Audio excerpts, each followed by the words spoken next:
Test 2. This is the IELTS listening test. You will hear a number of different recordings and you will have to answer questions on what you hear. There will be time for you to read the instructions and questions, and you will have a chance to check your work. All the recordings will be played once only. The test is in 4 parts. At the end of the test, you will be given 10 minutes to transfer your answers to the answer sheet. Now turn to Part 1.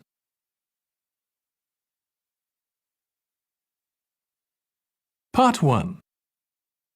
You will hear a woman calling a tourist information office to ask about a festival. First, you have some time to look at questions 1 to 4.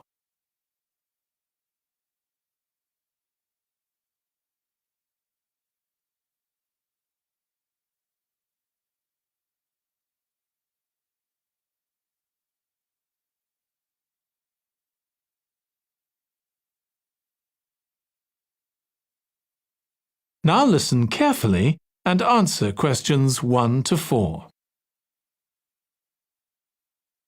Good morning. You're through to the Tourist Information Office. Tim speaking. How can I help you? Oh, hello. Could you give me some information about next month's festival, please? My family and I will be staying in the town that week. Of course. Well, it starts with a concert on the afternoon of the 17th. Oh, I heard about that. The orchestra and singers come from the USA, don't they? They're from Canada. They're very popular over there. They're going to perform a number of well-known pieces that will appeal to children as well as adults. That sounds good. My whole family are interested in music. The next day, the 18th, there's a performance by a ballet company called Eustatis. Sorry? The name is spelled Eustatis. They appeared in last year's festival and went down very well. Again, their programme is designed for all ages. Good. I expect we'll go to that.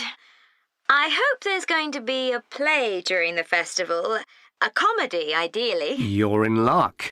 On the 19th and 20th, a local amateur group are performing one written by a member of the group. It's called Jemima. That'll be on in the town hall. They've already performed it 2 or 3 times. I haven't seen it myself, but the review in the local paper was very good. And is it suitable for children? Yes. In fact, it's aimed more at children than at adults. So both performances are in the afternoon. And what about dance? Will there be any performances? Yes, also on the 20th, but in the evening. A professional company is putting on a show of modern pieces with electronic music by young composers. Uh-huh. The show is about how people communicate, or fail to communicate with each other, so it's got the rather strange name, Chat. I suppose that's because that's something we do both face-to-face and online. That's right. Before you hear the rest of the conversation, you have some time to look at questions 5 to 10.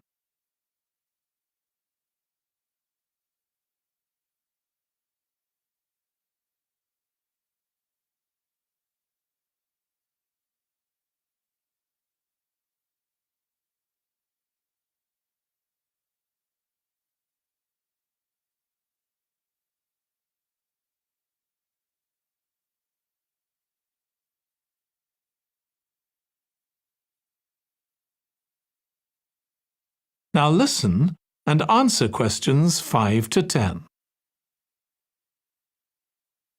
Now, there are also some workshops and other activities.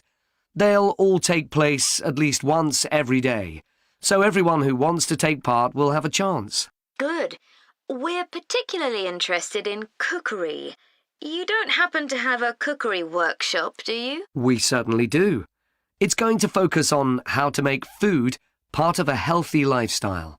And it'll show that even sweet things like cakes can contain much less sugar than they usually do.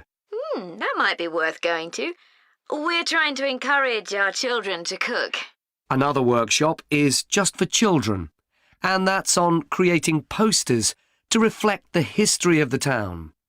The aim is to make children aware of how both the town and people's lives have changed over the centuries. The results will be exhibited in the community centre. Then, the other workshop is in toy making, and that's for adults only. Oh, why's that? Because it involves carpentry. Participants will be making toys out of wood, so there'll be a lot of sharp chisels and other tools around. It makes sense to keep children away from it. Exactly.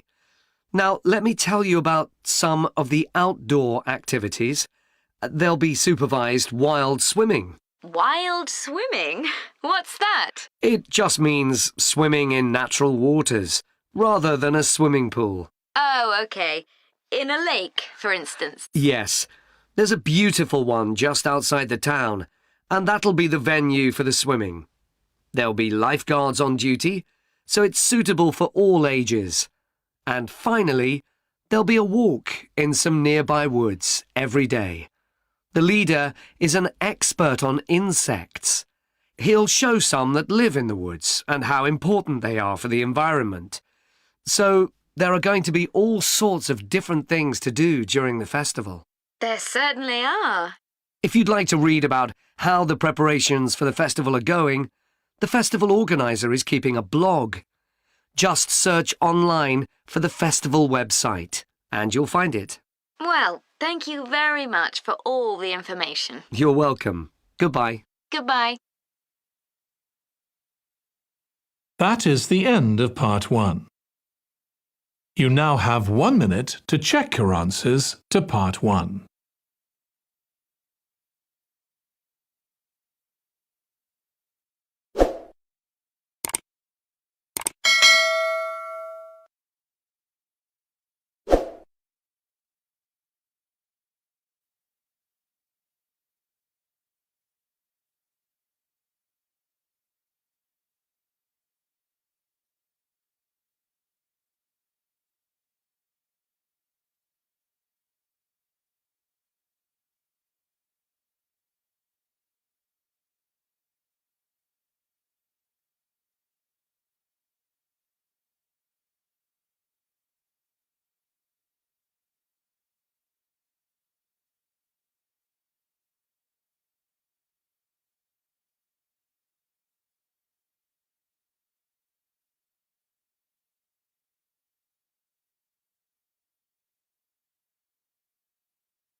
Part 2. You will hear part of a talk to a gardening club about a local park. First, you have some time to look at questions 11 to 14.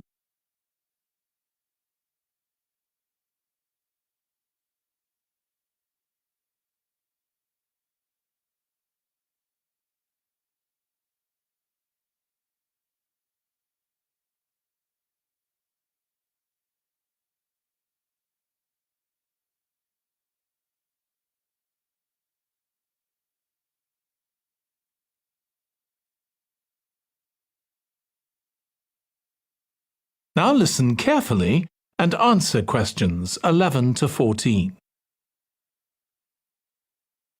I'm very pleased to welcome this evening's guest speaker, Mark Logan, who's going to tell us about the recent transformation of Minster Park. Over to you, Mark. Thank you. I'm sure you're all familiar with Minster Park. It's been a feature of the city for well over a century, and has been the responsibility of the City Council for most of that time. What perhaps isn't so well known is the origin of the park. Unlike many public parks that started in private ownership, as the garden of a large house, for instance, Minster was some wasteland, which people living nearby started planting with flowers in 1892. It was unclear who actually owned the land, and this wasn't settled until 20 years later, when the council took possession of it. You may have noticed the statue near one of the entrances. It's of Diane Gosforth, who played a key role in the history of the park. Once the council had become the legal owner, it planned to sell the land for housing. Many local people wanted it to remain a place that everyone could go to enjoy the fresh air and natural environment. Remember, the park is in a densely populated residential area. Diane Gosforth was one of those people, and she organised petitions and demonstrations, which eventually made the council change its mind about the future of the land. Soon after this, the First World War broke out in 1914, and most of the park was dug up and planted with vegetables, which were sold locally. At one stage, the army considered taking it over for troop exercises and got as far as contacting the city council, then decided the park was too small to be of use. There were occasional public meetings during the war in an area that had been retained as grass. After the war, the park was turned back more or less to how it had been before 1914 and continued almost unchanged until recently. Plans for transforming it were drawn up at various times, most recently in 2013, though they were revised in 2015 before any work had started. The changes finally got going in 2016 and were finished on schedule last year. Before you hear the rest of the talk, you have some time to look at questions 15 to 20.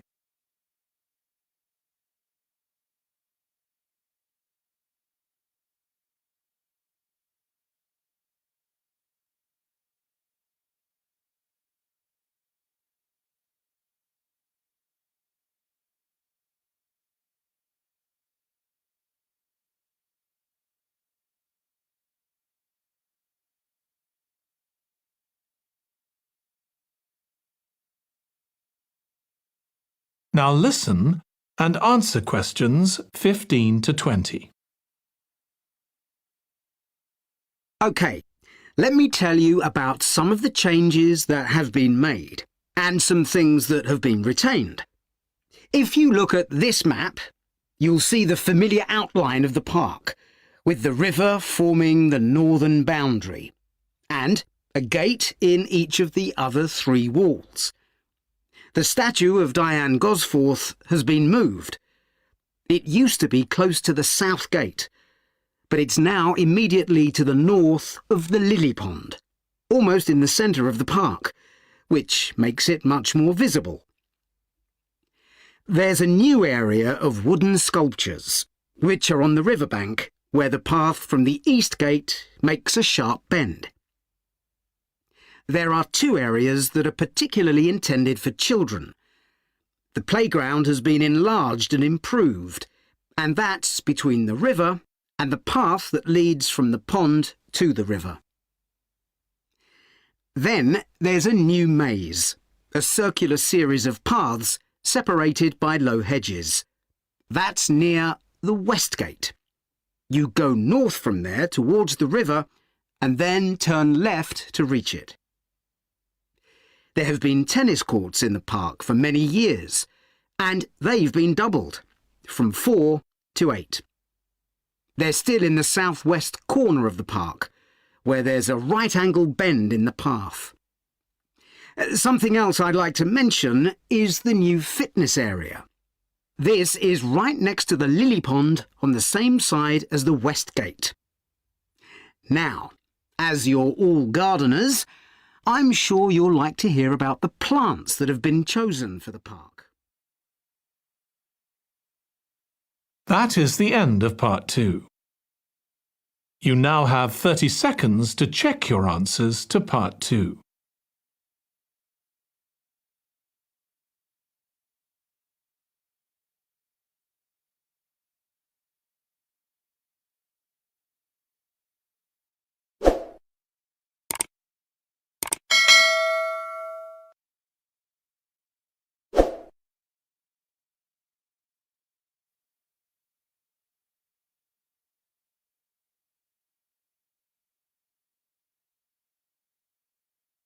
Part 3.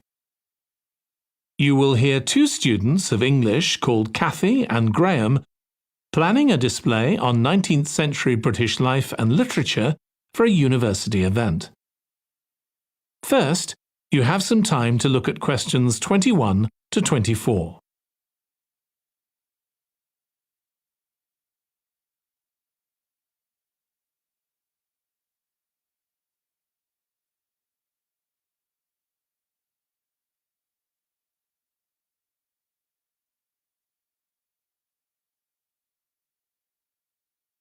Now listen carefully and answer questions 21 to 24.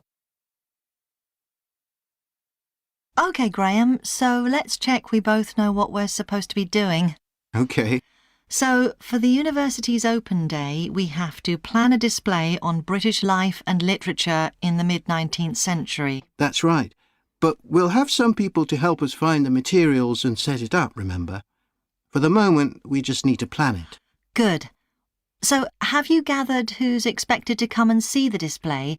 Is it for the people studying English or students from other departments? I'm not clear about it. Nor me. That was how it used to be, but it didn't attract many people, so this year it's going to be part of an open day to raise the university's profile. It'll be publicised in the city to encourage people to come and find out something of what goes on here. And it's included in the information that's sent to people who are considering applying to study here next year.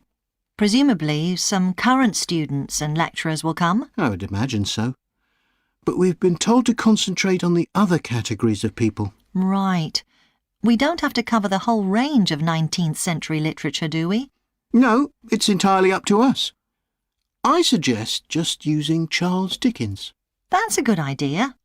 Most people have heard of him and have probably read some of his novels or seen films based on them.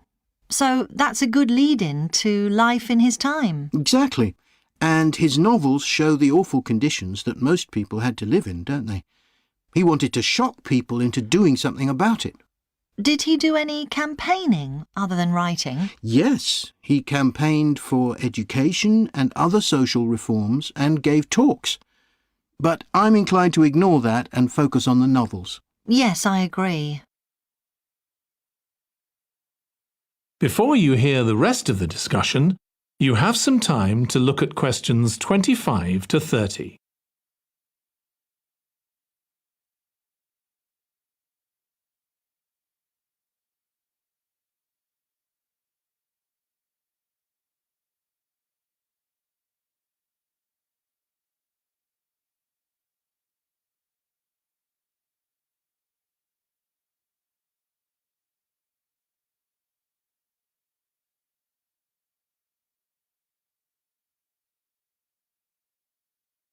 Now listen and answer questions 25 to 30. OK, so now shall we think about a topic linked to each novel? Yes, I've printed out a list of Dickens's novels in the order they were published, in the hope you'd agree to focus on him. You're lucky I did agree. Let's have a look.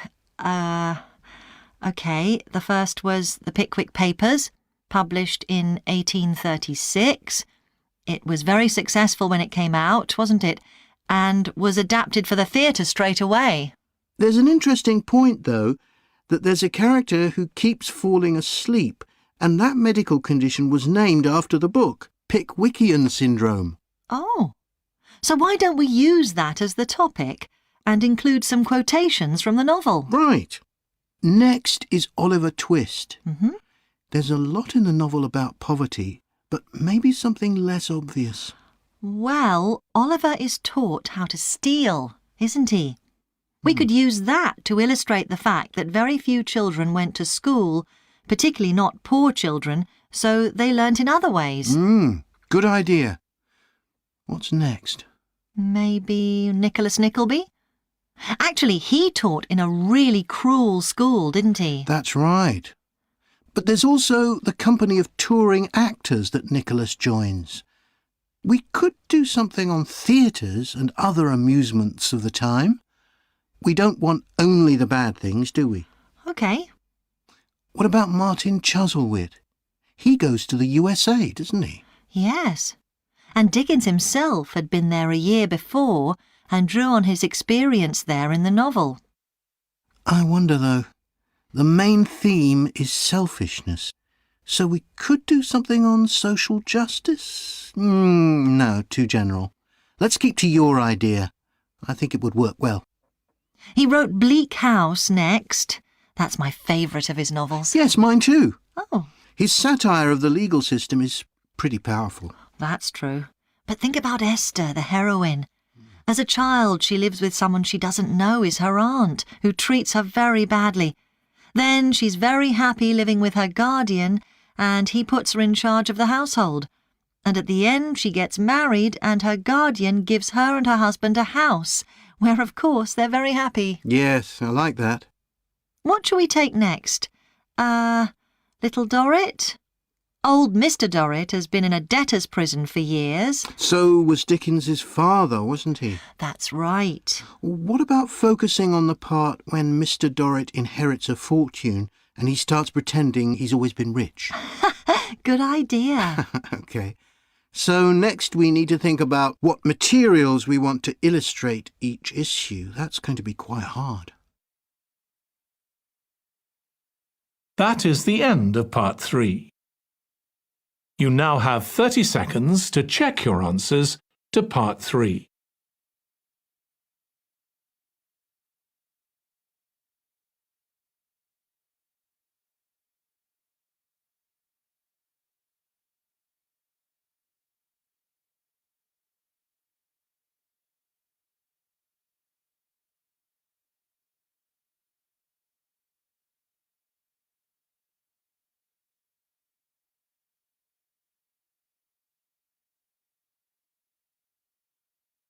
Part 4.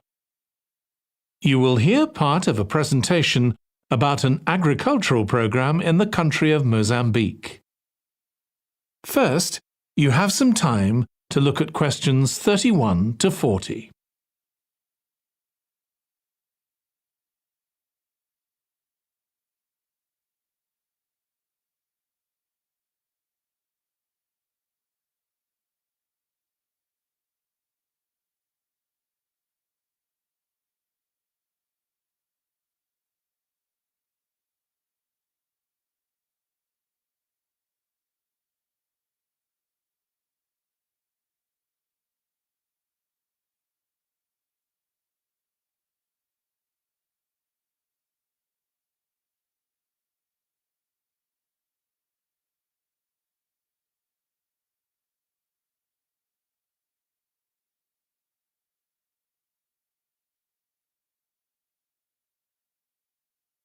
Now listen carefully and answer questions 31 to 40.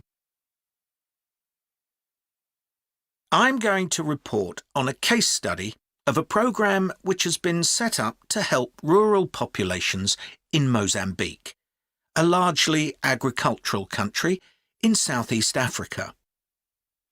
The program worked with 3 communities in Chikwalakwala district near the Limpopo River. This is a dry and arid region with unpredictable rainfall. Because of this, people in the area were unable to support themselves through agriculture, and instead they used the forest as a means of providing themselves with an income, mainly by selling charcoal. However, this was not a sustainable way of living in the long term, as they were rapidly using up this resource. To support agriculture in this dry region, the program focused primarily on making use of existing water resources from the Limpopo River by setting up systems of irrigation, which would provide a dependable water supply for crops and animals. The program worked closely with the district government in order to find the best way of implementing this.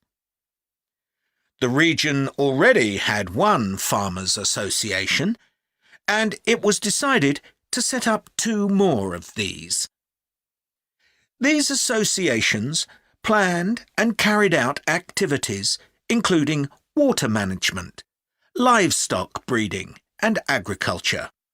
And it was notable that in general, women formed the majority of the workforce. It was decided that in order to keep the crops safe from animals, both wild and domestic, special areas should be fenced off where the crops could be grown. The community was responsible for creating these fences, but the programme provided the necessary wire for making them. Once the area had been fenced off, it could be cultivated. The land was dug so that vegetables and cereals appropriate to the climate could be grown, and the programme provided the necessary seeds for this. The programme also provided pumps so that water could be brought from the river in pipes to the fields. However, the labour was all provided by local people, and they also provided and put up the posts that supported the fences around the fields.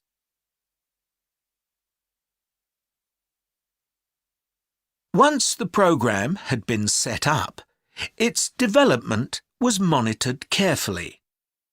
The farmers were able to grow enough produce not just for their own needs, but also to sell.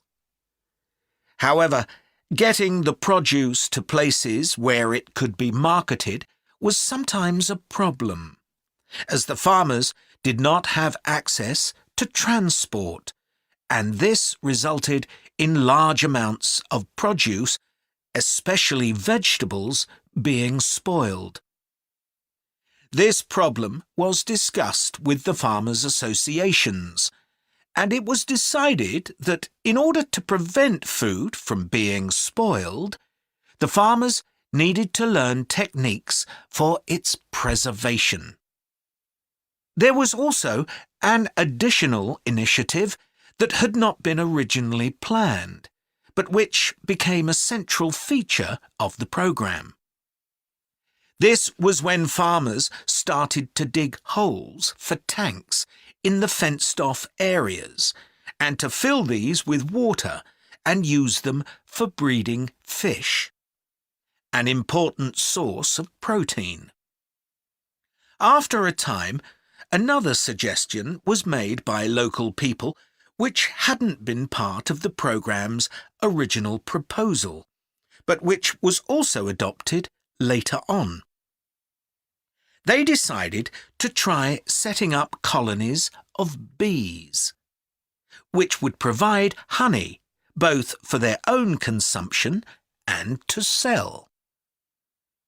So, what lessons can be learned from this programme?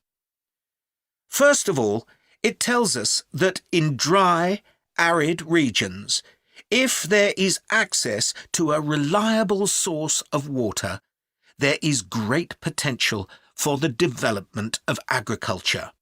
In Chiqualaquala, there was a marked improvement in agricultural production, which improved food security and benefited local people by providing them with both food and income. However, it's important to set realistic timelines for each phase of the programme, especially for its design, as mistakes made at this stage may be hard to correct later on. The programme demonstrates that sustainable development is possible in areas where there is... That is the end of Part 4. You now have 1 minute to check your answers to Part 4.